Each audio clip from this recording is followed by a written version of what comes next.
Now we can do them about every 6 weeks, but we have many more prologue programs. It's grown, etc. In any event, now the big discussion is about GRBs and external forms of energy. And it's not just simply GRBs. There's vast quantities of discussions about all kinds of energy. Low energy electrons, high energy electrons, recurrent, non-recurrent photons, et cetera, et cetera, et cetera. And this is in the general public. Now, going back to the education versus schooling issue, apparently a whole lot of people have refused to allow the government with their schooling to control their education, and they're out educating themselves. Mm-hmm. And the level of discussion about scientific matters, especially on the fringe, almost entirely on the fringe, is way up. And it's very articulate, erudite, and exacting, because these people don't want to be called nut jobs and flakes, so they get their math right. Yeah. Now, why should we have GRB discussions over the past couple of years rise up? We've been getting energetic sun, energy from the sun, so on and so on, since perhaps 2001. How do you basically, the big question for me at a very large, beyond the metadata level, at a metaphysical level, is what are we being told? Or why, too? Well, I'll pass on the why for the moment. Okay. And just deal with the what. Are we being told that huge amounts of energy are pouring into the sun and our world's going to end in 2012? Are we being told that there's vast quantities of energy pouring in from all over space affecting all the planets? Yeah. To a certain extent, the United States, no. We're not being told any of this by NASA. No one says a peep about any of this. Right, yeah. And now GRBs are radiation in and of themselves. It may not have escaped your notice, but there's a whole lot of people wandering around out there that were born since 1975 that don't know the sun used to be yellow. And now it's white. Yeah, that's true. Now, Clif, go into that a little bit, because that's a pretty good one. Why has it changed? How come nothing has ever been mentioned? No, you can't say that. Okay, there's the how come is a why. Why hasn't it been mentioned? And we should clarify that. Why hasn't it been mentioned in press that is frequented by the United States, the mainstream media, the corporate media that we call it? Yeah. That's a real good question. That's a why question. That goes to their intent. Okay. I don't really want to speculate on that because it just leads me down to emotional paths that are not really particularly fruitful at the moment. When you're standing right in front of the bastardito that did it all, well then, okay, you can ask them why, because you've got the ability to have an instant response if you don't like their answer. Yeah, yeah. Okay, but you have to be careful about some of these things because they do actually go to mind control issues. There's no point running around and allowing your monkey mind, that part of the mind that runs off on its own and is constantly chattering at you, to have any more fuel than it actually needs. In fact, one of the disciplines, the very first discipline, is to get control of that critter. That's your fear subconscious mind aspect of it. That is the emotional. There's this concept called attachment or desire and revulsion, known in Sanskrit as like the klesas. My accent is terrible. Klesas.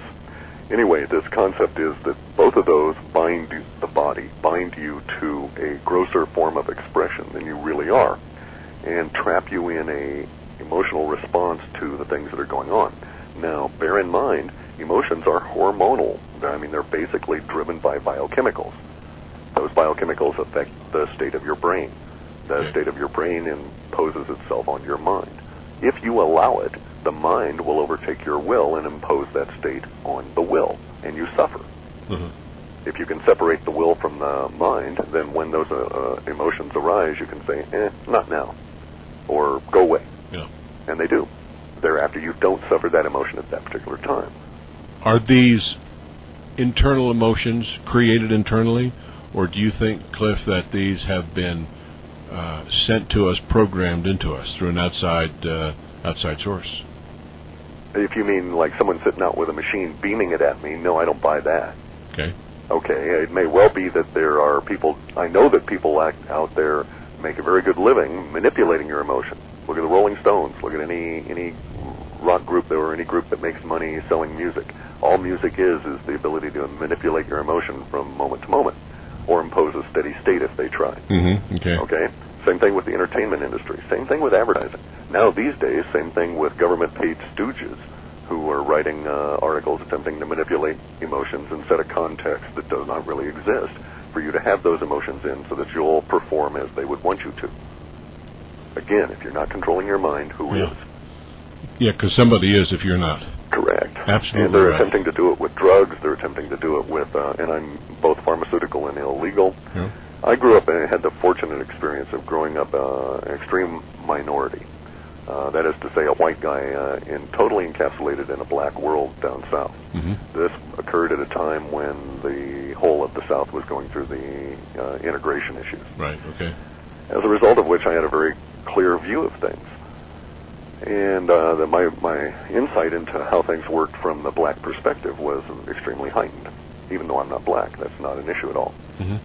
And the people I associated with had a perspective that was 100% valid and basically not understandable from any of the whites that lived around them. And so the dichotomy was very clear during this period of time. As a result of that, I have seen that, again, it would appear that there's an invisible hand whose, if we don't go to intent, whose apparent goal is to deprive the black community of their best minds through increasing stressors placed such that certain easy options towards drugs and other behavior that's against their own interest will appear attractive. Does that make sense? Yeah, it's not like they're being pushed into it. No. It's like they're being very subtly set up and manipulated en masse, as are the whites for that matter. Sure. And I think manipulated is a very good term for it, too. And the same tactics have been applied in Appalachia with OxyContin. The same tactics are being applied on both coasts now with meth. It's an insidious pattern, and it's one that is organized, visible if one knows where to look for it. Where does it originate from, Cliff? That's a real good question. It does not appear to have any natural point of origin. Who owns the opium fields in Afghanistan now? Who owns them or who controls them, or is that the same thing? The same difference. Yeah. We don't. You and I as the citizenry, with our children dying over in Afghanistan, with the children dying in Iraq, we do not control our destiny. Okay, and the people in the military, I have an extremely binding relationship, a very karmic relationship with the military in all aspects on a personal level. And this arises as a result of suffering growing up under it. And I would never see my brothers and sisters, peers, fellow citizens, cousins in the military these days because I know they're being placed there by their patriotic emotions, which are being manipulated by cold-hearted corporate interests that would have the dollar interest be the driving use of the military as opposed to the defense of the country. Why do we have military in over 140 countries of the world if we're not attempting world domination? Absolutely right. I have been screaming that for months and months and months and months. It makes, well, two reasons, all right? Number one, the obvious, which you just mentioned. Number two is to ensure the total weakness of the United States. Because if all of our military is gone, then who could defend us in the event of an event?